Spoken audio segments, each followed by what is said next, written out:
¿Sabías que en los mecanismos un tipo de movimiento muy común en los eslabones es el movimiento plano? Y este movimiento plano nosotros lo podemos representar a través de una rotación más una traslación. Sin embargo, cuando hacemos el análisis de este tipo de movimiento, estos dos movimientos de traslación y de rotación vienen de manera implícita. Para dar solución a este problema, primero necesitamos trazar los diagramas de cuerpo libre pertinentes. En este caso, ¿qué sabemos? Que el elemento AB va a estar girando a una velocidad de 4 radianes sobre segundo en el sentido de las manecillas del reloj. Esto quiere decir que la velocidad angular de este eslabón va a venir en esta dirección. Y entonces, por cierto, no es cierto, si va en las manecillas del reloj, vamos a tener que viene en esta dirección. Aquí estoy tapando la letra A, por lo tanto, vamos a ponerlo ligeramente más abajo y listo. Aquí está. Vamos a tener que la velocidad angular AB, sabemos que es, recuérdenlo, de 4 radianes sobre segundo. Ahora, vamos a dibujar el diagrama de cuerpo libre de cada uno de estos elementos para ver cómo se comportan las velocidades. Primero, vamos a iniciar con este elemento que ya tenemos, que es AB.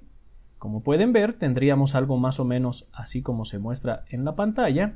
Y bien, pues vamos a ponerlo de esta manera, donde la parte superior le vamos a poner la letra A, mientras que en la parte inferior le vamos a poner la letra B. Ahora vamos con el siguiente eslabón, que es este horizontal. Vamos a ponerlo de la siguiente manera. Tendríamos un eslabón horizontal como este que acabamos de trazar. En sus extremos vamos a ponerle las letras pertinentes, como por ejemplo aquí va a llevar la letra D, mientras que en este lado va a llevar la letra B. Y vamos a trazar el último eslabón, el cual sabemos que está en diagonal, y este eslabón lo vamos a trazar algo más o menos así. También aprovecho para mencionarles que el diagrama de cuerpo libre es fundamental en la resolución de estos ejercicios. Así que bien, aquí nosotros ya tenemos, vamos a tener que es D en este lado, vamos a ponerlo como D, y en el otro lado vamos a tener AE. Y listo. Apenas he dibujado los eslabones. Ahora, lo que vamos a hacer es dibujar los vectores de velocidad de cada uno de estos eslabones. Y vamos a comenzar con el primer eslabón, que es el eslabón AB. Nosotros sabemos que este eslabón solamente se encuentra a rotación. Como el extremo en A está fijo, eso quiere decir que la velocidad en A es igual a 0. Y sin embargo, todo el elemento va a estar girando alrededor de A.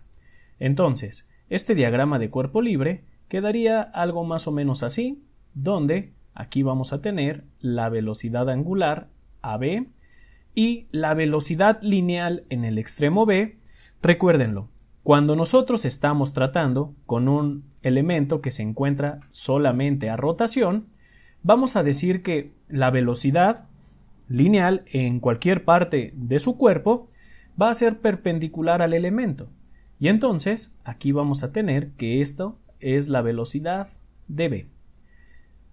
Después, pasando al siguiente eslabón, de hecho vamos a dejar este al final, porque si ustedes observan, tanto el eslabón AB como el eslabón ED tienen una rotación ambos, nada más, mientras que el eslabón BD es el que está sometido a un movimiento plano.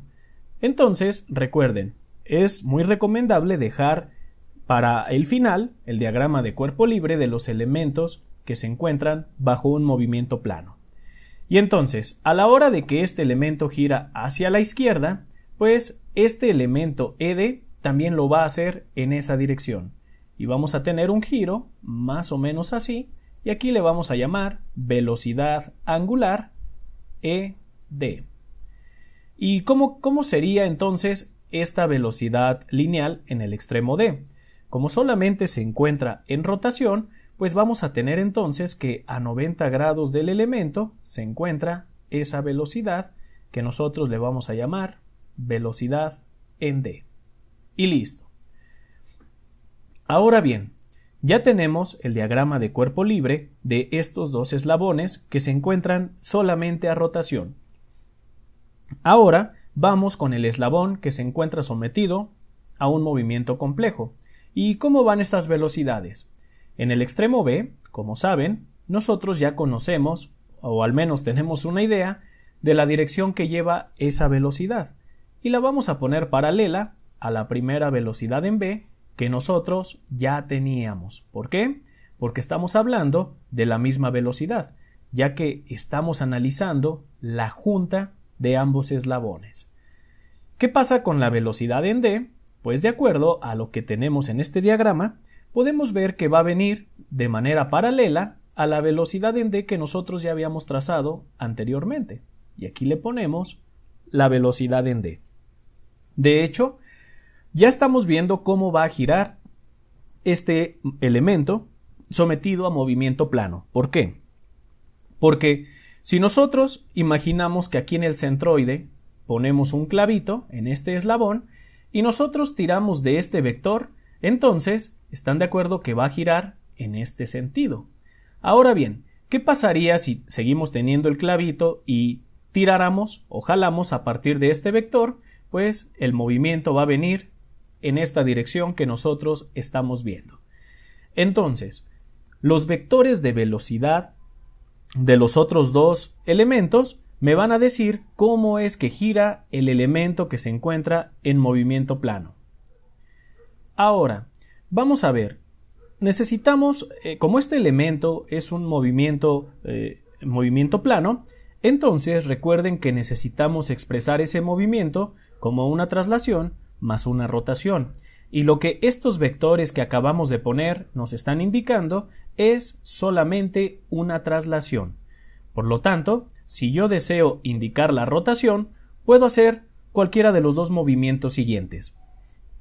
Primero, voy a poner, como ya sé hacia dónde va el giro, yo voy a decir que el centro de giro del elemento está sobre D.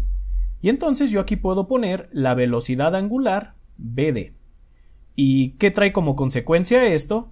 Que si va a girar en esta dirección solamente con rotación, entonces yo voy a tener un vector perpendicular al elemento, el cual sea la velocidad de D con respecto de B. Ahora bien, si se están preguntando por qué hice esto y por qué no utilicé este lado para simular esa rotación, pues la realidad de las cosas es que claro que se puede utilizar y podemos incluso obtener el mismo resultado. Entonces, ¿cómo quedaría si utilizamos el otro lado, Inges? Pues quedaría de la siguiente manera. El giro no va a cambiar, es decir, puedo poner el vector de velocidad angular aquí y puedo decir que esta es la velocidad angular BD. Sin embargo, vean, a partir de D yo voy a trazar perpendicular al elemento una velocidad relativa. Pero mucha atención, porque esta velocidad relativa va a ser la velocidad de B con respecto a la velocidad de D. Como pueden apreciar, lo único que están cambiando son los subíndices, nada más. Sin embargo, cualquiera de los dos o de las dos opciones que nosotros escojamos, vamos a obtener el mismo resultado, ya sea que pongan la rotación a través de estos vectores rojos, como yo les acabo de mencionar, o que la pongan a través de los vectores en color verde. Que por cierto, ¿cómo queda este tema de los subíndices? Mucha atención porque si ustedes observan, aquí es D con respecto de B y aquí es B con respecto de D. Muy bien, aquí nosotros, ¿qué tenemos, ingenieros? Como es una velocidad relativa, ¿y por qué? ¿O a qué se debe esta velocidad relativa? Se debe a que estos elementos están en movimiento. Entonces, yo aquí, por cierto, estos subíndices los vamos a cambiar. Porque ¿cómo quedarían estos subíndices si somos estrictos? Quedarían de la siguiente manera. Aquí lo vamos a quitar porque no es B con respecto de D, sino que sería al contrario. Es decir, el resultado o el subíndice es, observen, recuerden que si nosotros simulamos que aquí está el centro de giro, eso quiere decir que la velocidad de este elemento, cuando solamente se encuentra rotación, es 0, mientras que este elemento sí tiene rotación. Entonces, aquí sería la velocidad de B con respecto de D. Y acá sería al revés. Aquí sería la velocidad D con respecto de B. Y así es como quedaría, ingenieros. En pocas palabras, cuando vamos a trazar la velocidad relativa, o cuando vamos a trazar ese vector, vamos a poner primero el subíndice de donde sale el vector y después el subíndice de donde se encuentra el punto fijo. Si hacemos esto, vamos a ver que tanto algebraicamente como también gráficamente nuestros vectores van a coincidir. Y entonces veamos. Esto de los vectores verdes era solamente de modo ilustrativo. Nosotros nos vamos a quedar con los vectores que están en color rojo. Y aquí habíamos dicho que iba a ser la velocidad en B con respecto de D. Hasta aquí nosotros ya contamos con todos nuestros vectores trazados. Y ahora sí, podríamos hacer una sumatoria vectorial para poder encontrar el resto de las velocidades. Y entonces, ¿cómo sería esta suma vectorial? Vamos a observar los vectores que tenemos en el elemento que se encuentra bajo movimiento plano. De aquí vamos a partir. ¿Y qué sabemos? Primero, sabemos que vamos a tener nosotros un vector el cual va hacia arriba totalmente, algo así, y que nosotros le llamamos velocidad relativa, es decir, velocidad B con respecto de D. Este es el que nosotros tenemos. Después, ¿qué otro vector tenemos? Pues vamos a tener un vector que va en diagonal hacia abajo y hacia la izquierda, que se va a llamar velocidad en D. Y para finalizar, pues vamos a tener otro vector que viene hacia arriba y a este vector nosotros le vamos a llamar velocidad en B. Y listo, estos son los vectores que están involucrados en mi elemento con movimiento complejo. Sin embargo, de aquí hasta ahorita no conocemos ningún valor de velocidad, ni tampoco conocemos ningún ángulo, pero vaya que los vamos a poder conocer. Entonces, ¿qué podemos conocer ahorita con los datos que tenemos? Si ustedes observan, conocemos la velocidad angular AB, y entonces eso quiere decir que puedo conocer la velocidad en B. ¿Y cómo quedaría esta velocidad? Pues bien, nosotros sabemos que la velocidad en B, por encontrarse en rotación, ¿a qué va a ser igual? Pues va a ser igual a la velocidad angular AB por el vector de posición AB. En este caso, el vector de posición, ¿cómo vendría? Pues va a venir desde el punto fijo hasta nuestro vector de velocidad. Aquí nosotros le vamos a llamar RAB.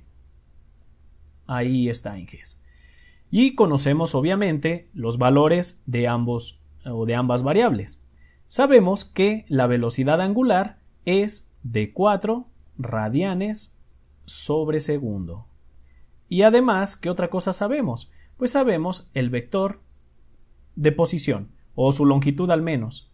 O bueno, de hecho no la conocemos, pero la podríamos conocer fácilmente, ya que aquí se nos está formando un triángulo rectángulo. Aquí ustedes lo pueden apreciar. Y esta longitud del vector de posición, o esta magnitud, pues prácticamente sería nuestra hipotenusa. Entonces vamos a encontrarla. ¿Y qué tenemos? Que la distancia AB, ¿a qué va a ser igual? Pues AB va a ser igual a lo siguiente. Va a ser igual al primer cateto, que sería el cateto opuesto. Vamos a ponerlo que es de 800 milímetros. Y esto lo vamos a elevar al cuadrado. Después vamos a tener el cateto adyacente, que sabemos que es de 400 milímetros. Esto también lo elevamos al cuadrado y a todo esto le vamos a sacar raíz cuadrada. O lo vamos a elevar a la 1/2, mejor dicho, que es prácticamente lo mismo. Entonces, Al hacer esta operación, vamos a tener un valor de 894.42 y esto está en milímetros. Y ahorita ya conocemos la magnitud de ese vector de posición. Entonces, pues basta con sustituirlo y vamos a tener que es 894.42 milímetros. Y listo. De aquí, nosotros vamos a poder obtener esa velocidad en v simplemente multiplicando por la velocidad angular, lo cual nos va a dar un valor de 3.577.70. Vean las unidades, sería milímetro sobre segundo. Y listo. Hasta aquí nosotros ya tenemos nuestra primera velocidad en v, es decir, ya conocemos este lado del triángulo. Sin embargo, no conocemos ningún otro lado o ninguna otra velocidad. Pero, ¿qué podemos hacer? Pues para aplicar ley de senos o cosenos y encontrar el resto de los lados, necesitamos al menos un ángulo y un lado o dos ángulos y un lado. Entonces, ¿qué podríamos hacer? Pues encontrar los ángulos. A este ángulo de aquí que hay entre la velocidad en v y la vertical le voy a llamar alfa. Y a este ángulo que hay entre la velocidad en d y la vertical le voy a llamar beta. Y voy a trazar un plano cartesiano para que todo esto vaya quedando más claro. Observen, resulta de que vamos a trazar primero nuestra vertical y después vamos a trazar la horizontal. Entonces, vamos a trazar nuestros vectores. Es muy importante para poder visualizar qué es lo que estamos haciendo. ¿Y qué vectores tenemos? Bien, primero, tenemos el vector de velocidad relativa, v con respecto de d, que podemos apreciar que va hacia arriba. Vamos a ponerlo y hacia acá va. Vamos a ponerle velocidad de v con respecto de d. Después, vamos a tener, ingenieros, otro vector, el cual es de la velocidad en v, que viene en esta dirección. Ustedes lo pueden apreciar, esta es velocidad en v. ¿Y qué ángulo es este? Por cierto, eso parece d. Vamos a hacerlo un poquito más bonito. Ahí está. ¿Y qué ángulo es este? Pues este es el ángulo alfa. Y para concluir, pues vamos a tener otro vector adicional, el cual va a venir con respecto a la vertical, y este vector vamos a llamarle la velocidad en d. Y sabemos que la vertical, o más bien el ángulo de la velocidad en d con respecto a la vertical, nosotros le acabamos de llamar beta. Bien, hasta aquí nosotros no conocemos ni alfa ni beta, pero lo podríamos conocer, como de la siguiente manera. Observen, si yo conozco o yo podría conocer este ángulo de aquí, ¿para qué me serviría? Pues si yo trazo ese vector de velocidad perpendicular al elemento, al cual nosotros le llamamos velocidad en v, observen qué pasaría. De hecho, voy a trazar de manera auxiliar otro eje. Vamos a suponer que aquí viene la horizontal y aquí viene el eslabón con respecto a la horizontal, y vamos a trazar, ¿por qué no?, una vertical, la cual viene en esta dirección y después la vamos a poner hacia abajo. Entonces observen, si coinciden conmigo, eso quiere decir que este ángulo vamos a llamarle phi. Este ángulo phi es el mismo que este ángulo phi que yo tengo aquí, que es la dirección del eslabón con respecto a la horizontal. Pero mucha atención, porque la velocidad en v es ortogonal al eslabón, es decir, son perpendiculares. Entonces, este ángulo que yo tengo aquí, yo le podría llamar phi prima. Y entonces, phi prima, ingenieros, pues están de acuerdo que es el ángulo complementario. Vamos a llamarle phi prima. Entonces, encontremos el ángulo phi. ¿Y cómo nos quedaría ese ángulo? pues conocemos los catetos de este triángulo. Por lo tanto, tendríamos que phi, vamos a ponerlo por aquí, phi va a ser igual a la tangente inversa ¿de qué? Del cateto opuesto, que sabemos que es de 800 milímetros, entre el cateto adyacente, que sabemos que es de 400 milímetros. Entonces, ingenieros, si nosotros hacemos la tangente inversa de 800 entre 400, vamos a tener un ángulo de 63.43 grados. Bien, eso quiere decir entonces que phi', ¿a qué va a ser igual? Pues phi' va a ser igual a 90 menos 63.43 grados. Y esto nos da como resultado 26.56. Vamos a ponerlo como 26.56 grados. Pero observen esto, inges. Vemos que phi' es la velocidad de B con respecto a la horizontal. ¿Qué quiere decir eso? Pues eso quiere decir que aquí el ángulo que se está formando de la velocidad en B con respecto a la vertical, ¿qué valor tendría? Pues va a tener el valor de phi, pero mucha atención porque, sin saberlo, nosotros ya le habíamos puesto otro nombre, velocidad en B con la vertical, veamos, velocidad en B con la vertical. Eso quiere decir que este ángulo de aquí es alfa, inges. Y entonces vamos a decir que alfa es igual a phi, porque si ustedes observan, si este ángulo de phi' es de 26.56, el complementario, ya que estamos a 90 grados, ¿cuánto va a valer? Pues va a valer lo que valía phi anteriormente.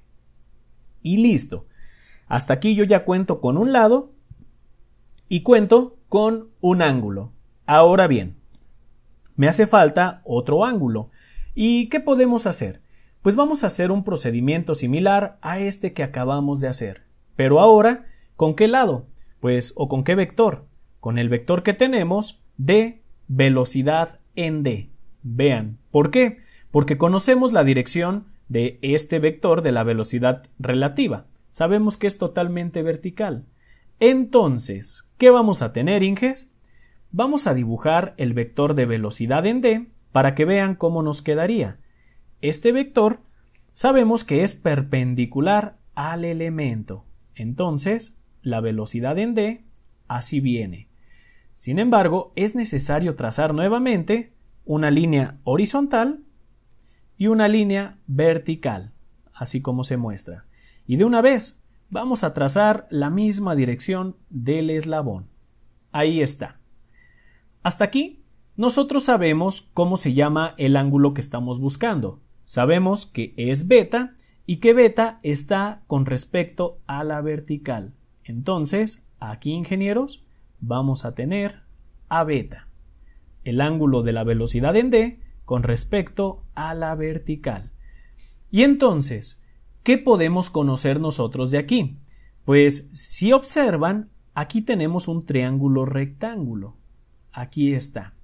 Y nosotros podríamos conocer este ángulo, ya que si observan, como esta velocidad es perpendicular al elemento, hay 90 grados. Entonces, pasaría lo mismo. Aquí encontraría el ángulo complementario y aquí estaría su otro complementario. ¿Qué quiere decir esto? Que observen que a este yo le puedo llamar beta prima, a este de aquí, y entonces beta más beta prima me van a dar como resultado 90 grados. Sin embargo, beta prima más este ángulo que yo tengo aquí también me va a dar como resultado 90 grados. Entonces, si vemos, pues hay 90 grados entre cada uno de estos elementos. Por lo tanto, el ángulo que está aquí también es beta. Y listo. Si nosotros encontramos este ángulo, vamos a encontrar a beta y vamos a poder aplicar ley de senos y ley de cosenos. Entonces, vamos a obtenerlo. ¿Qué tendríamos? Que por cierto, vamos a hacer una limpieza, ya que no fue de tanta utilidad como yo esperaba este plano que nosotros hicimos. Vamos a liberar un poco de espacio. Y listo. Bien, pues continuemos. Nos quedamos en que íbamos a encontrar ese ángulo beta. Pues hagámoslo. ¿Qué tendríamos entonces para poderlo encontrar? Nosotros tenemos tanto el cateto opuesto de 500 como el cateto adyacente. Entonces, vamos a decir que beta es igual a la tangente inversa. ¿A la tangente inversa de qué, ingenieros? Del cateto opuesto, que sabemos que es de 500 milímetros, entre el cateto adyacente, que es de 400 milímetros. Y listo. De aquí, si nosotros sacamos tangente inversa de 500 entre 400, vamos a tener como resultado 51.34. 51.34 grados. Entonces, nosotros ya conocemos a alfa y conocemos a beta.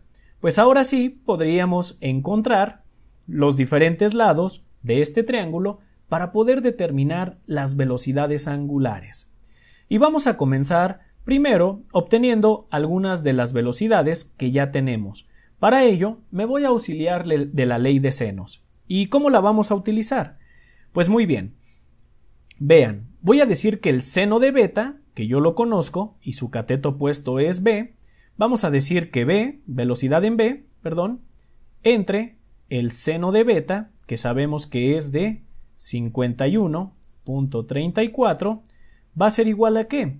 Pues va a ser igual a la velocidad en d, que como pueden ver aquí está, la velocidad en d entre el cateto opuesto, o más bien el ángulo opuesto a ese lado, que sería el seno de alfa.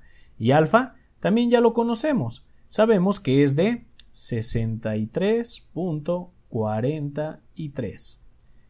De aquí, pues nosotros conocemos el valor de la velocidad en b, que aquí la tenemos.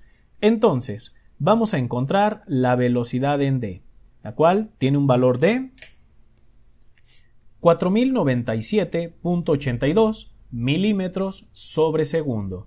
Esta es la velocidad que vamos a tener en d. De manera muy similar vamos a obtener la velocidad que nos hace falta, que es la velocidad relativa. ¿Y cómo nos quedaría esta velocidad relativa? Pues nos hace falta un ángulo adicional. Este ángulo de aquí, que yo le voy a llamar teta. Aquí está. Y teta, pues nosotros lo podremos calcular muy fácil, porque vamos a decir que teta es igual a ¿qué? Es igual a 180 grados menos, nos quedamos que alfa es de 63.43 grados menos el otro ángulo que es beta. Y beta quedamos que es de 51.34 grados. Entonces, si tenemos 180 menos 63.43 menos 51.34, vamos a tener como resultado un valor de 65.23, y estos son grados. Y ahora sí, vamos a aplicar la ley de senos nuevamente, pero ahora para encontrar la velocidad relativa. Y para ello, pues vamos a tener que la velocidad en b, la cual es de 3577.70, estos son milímetros sobre segundo, y esto lo vamos a dividir entre el seno de 51.34. ¿Y esto qué va a ser igual? Esto va a ser igual a la velocidad relativa que nosotros ya llamamos y decíamos que era b con respecto de d, entre el seno de teta, que es el ángulo que nosotros acabamos de obtener. Y este ángulo es de 65.23. Por lo tanto, si nosotros hacemos el cálculo y despejamos la velocidad de v con respecto de d, vamos a tener un valor de 4160.17 metros sobre segundo. Y hasta aquí nosotros ya tenemos las velocidades lineales del elemento que se encuentra bajo movimiento plano. Sin embargo, mucha atención porque todavía no encontramos las velocidades angulares. Pero para ello podríamos aplicar la ecuación de velocidades cuando un elemento se encuentra solamente a rotación. ¿Y cómo es esta ecuación? Pues nosotros sabemos que la velocidad va a ser igual a la velocidad angular por el vector de posición. Esto solamente aplica cuando hay rotación, ingenieros. Y entonces vean lo maravilloso de esto. ¿Por qué? Porque si se acuerdan que el vector de posición, ¿qué es lo que está haciendo en este vector relativo, no de posición, este vector relativo, ¿qué es lo que está haciendo en el elemento plano o que está sometido a movimiento plano? Lo que está haciendo este vector es simular la rotación junto con este vector de velocidad angular. Entonces, por eso es tan importante encontrar este vector, porque este vector me va a simular la rotación, la cual está ligada a la velocidad angular.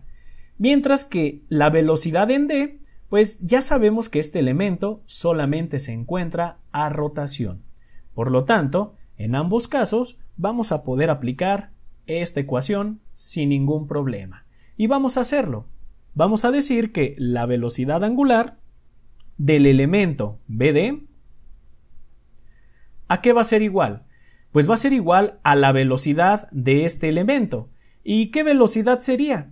Pues si estamos hablando de la rotación, entonces estamos hablando de la velocidad relativa. Y esa velocidad relativa vimos que tiene un valor de 4160.17. Estos son milímetros sobre segundo. Y todo esto lo vamos a dividir entre el vector de posición, que por cierto, no lo conocemos, sí se conoce. Es el vector que hay desde el centro de giro hasta la velocidad que nosotros estamos obteniendo. Y sabemos que ese vector es de 800 milímetros. Vamos a ponerlo como 800 milímetros. Y entonces con esto, ingenieros, vamos a tener que son 4160.17 entre 800 y me va a dar como resultado una velocidad angular de 5.2 y estos son radianes sobre segundo. Y con esto, ingenieros, ya tenemos el resultado de uno de los incisos que nos estaban solicitando. Ahora, vamos a encontrar la otra velocidad angular, que es la velocidad angular ED, de una manera similar. Pero, atención, ocupamos el vector de posición, el cual va a venir desde el centro de giro hasta donde está posicionada la velocidad. Ese vector de posición es la hipotenusa del segundo triángulo que nosotros utilizamos para obtener beta. Entonces, vamos a obtener esa magnitud. ¿Y qué tendríamos? Que el vector de posición, lo voy a poner así como ED, ¿a qué va a ser igual? Pues va a ser igual a el cateto opuesto, que sabemos que es de 500 y lo vamos a elevar al cuadrado, más el cateto adyacente, que es de 400. También lo elevamos al cuadrado y a todo esto le sacamos raíz cuadrada o lo elevamos a la 1/2. Entonces, ¿qué tendríamos? Pues vamos a tener que es la raíz cuadrada de 500 elevado al cuadrado más 400 elevado al cuadrado, lo cual me da como resultado 640.31.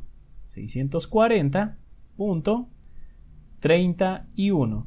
Y estos son milímetros. Entonces, aplicando esta misma ecuación, ¿qué tendríamos? Vamos a tener que la velocidad angular, que le llamamos ED, va a ser igual a la velocidad en D, que ya la conocemos, es de 4097.82. Y esto lo vamos a dividir entre el vector de posición, que es el que acabamos de obtener, de 640.31. Y entonces, Inges, al dividir esos 4097.82 entre 640.31, vamos a tener una velocidad de 6.399. Vamos a redondear ese número y vamos a ponerla de 6.4, un momento, 6.4 radianes sobre segundo. Y listo, aquí estamos encontrando la segunda velocidad angular que el problema nos está solicitando. Solamente como comentarios finales, presten mucha atención a lo siguiente. Para encontrar las velocidades angulares, en todo momento utilizamos las velocidades que eran perpendiculares al elemento. ¿Por qué? Porque recuerden que así es como se representa la rotación, y esta ecuación sirve para determinar la velocidad cuando un elemento se encuentra solamente a rotación. Mientras que esta sumatoria vectorial lo que nos ayudó fue para obtener las velocidades lineales. Entonces, con esto hemos encontrado las velocidades angulares que el problema nos ha solicitado.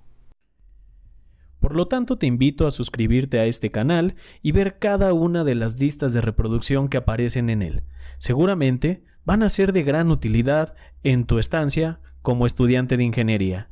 Así que regálanos un like, comparte los videos y te deseamos mucho éxito. Que la fuerza te acompañe.